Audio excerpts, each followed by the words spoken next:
Imagine you're coming home after a long, grueling day at the office.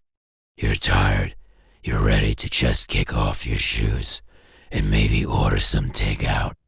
You walk up to your apartment door, the sleek, chrome-plated surface gleaming under the hallway lights.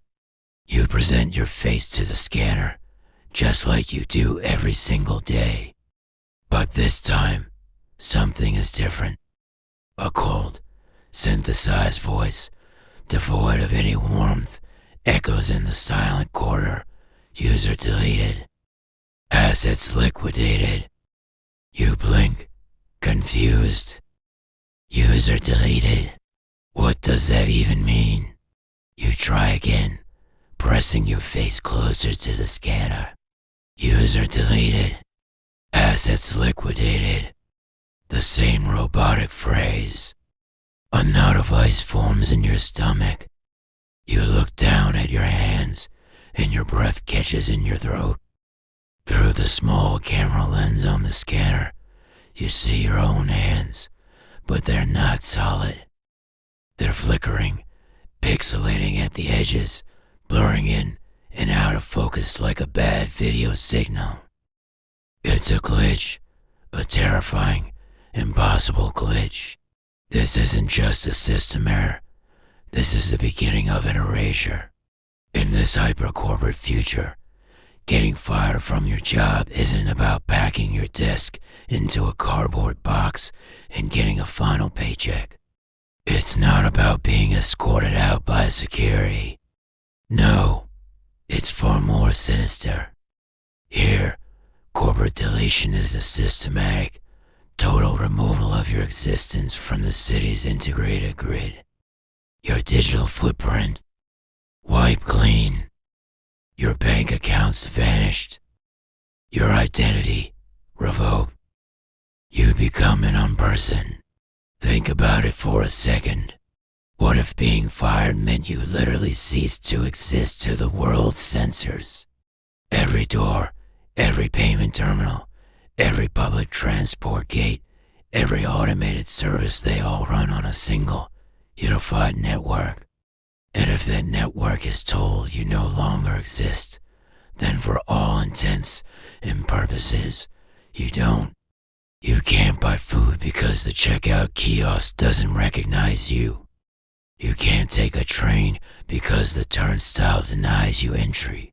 You can't even get into your own home because the system has already declared it vacant and liquidated your assets. You are physically present, but digitally, you are a ghost. This terrifying reality is made possible by something known internally as the Erasure Protocol. It's the megacorporation's ultimate tool for control, a digital guillotine reserved for those who dare to step out of line. It's not for poor performers or people who are late to work. It's for the whistleblowers, the dissidents, the employees who discover the dark secrets festering in the heart of the corporate machine and try to expose them. Let's dive deeper into how this works. The entire city is a smart city, a technological marvel where every aspect of life is seamlessly integrated. From the moment you're born, you're assigned a unique digital identifier, a sort of master key to society. This ID is linked to your biometrics, your face, your fingerprints, your retinal pattern. It's your access to everything.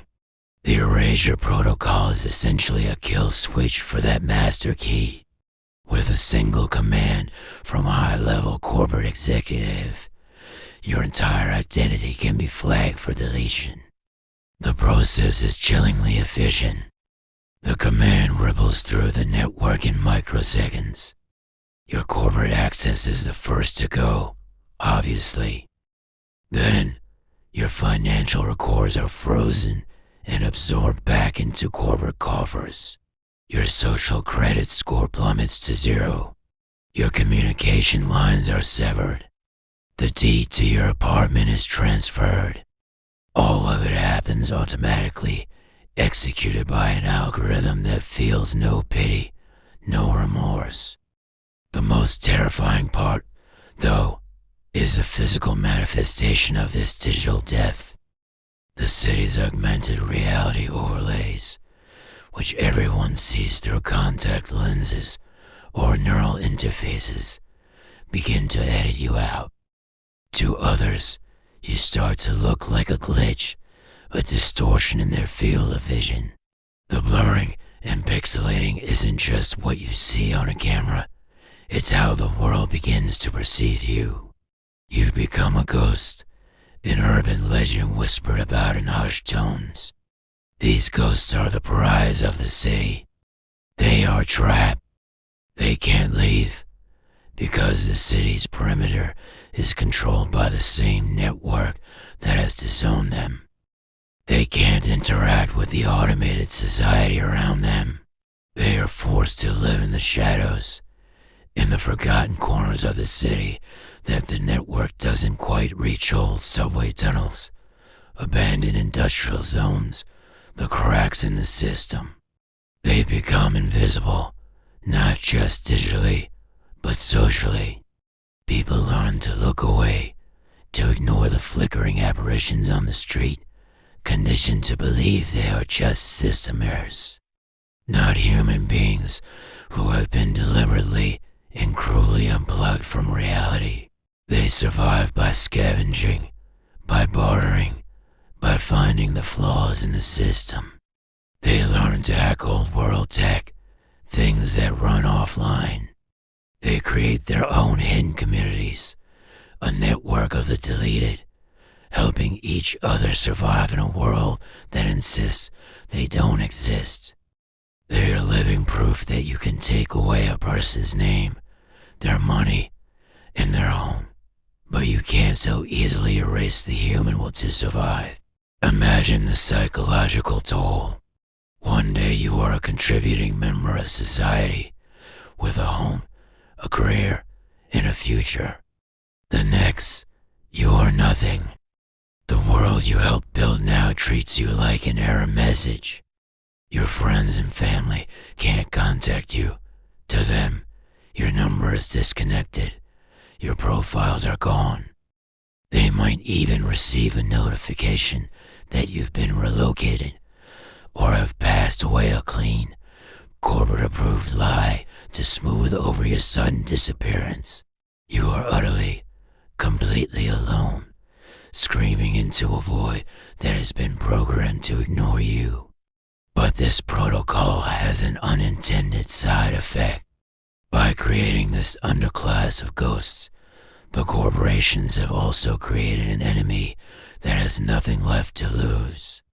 These are the people who know the system has weaknesses because they are forced to exploit them every single day just to eat. They are the ones who know the corporation's darkest secrets, the very reason they were erased in the first place. And so, a silent war is brewing in the city's underbelly. The ghosts, led by former engineers, security analysts, and investigators who got too close to the truth, are fighting back. They can't fight the system head-on, but they can be a virus within it. They create disruptions, cause glitches, and spread information through back channels, trying to awaken a complacent populace to the terrifying power the corporations wield. They are trying to prove that they are not just glitches. They are people. The story of the woman at our door is the story of a new ghost being born. Her journey is just beginning. She will have to learn to navigate this new, hostile reality. She will have to find the others. She will have to decide if she will simply survive in the shadows, or if she will fight to reclaim her existence and expose the Erasure Protocol for the monstrous weapon it is. Because in a world that can delete a person with a keystroke, the most powerful act of rebellion is simply to exist. This idea of corporate overreach and digital control isn't just science fiction. It's a reflection of our growing anxieties in an increasingly connected world? How much of our identity is tied to our digital profiles? What happens when that access is taken away?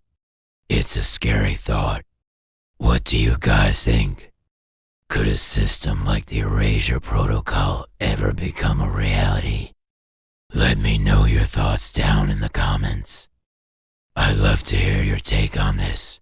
And if you enjoyed this deep dive into a dark corporate future, make sure to hit that like button and subscribe for more explorations into fascinating sci-fi concepts. Thanks for watching, and I'll see you in the next one.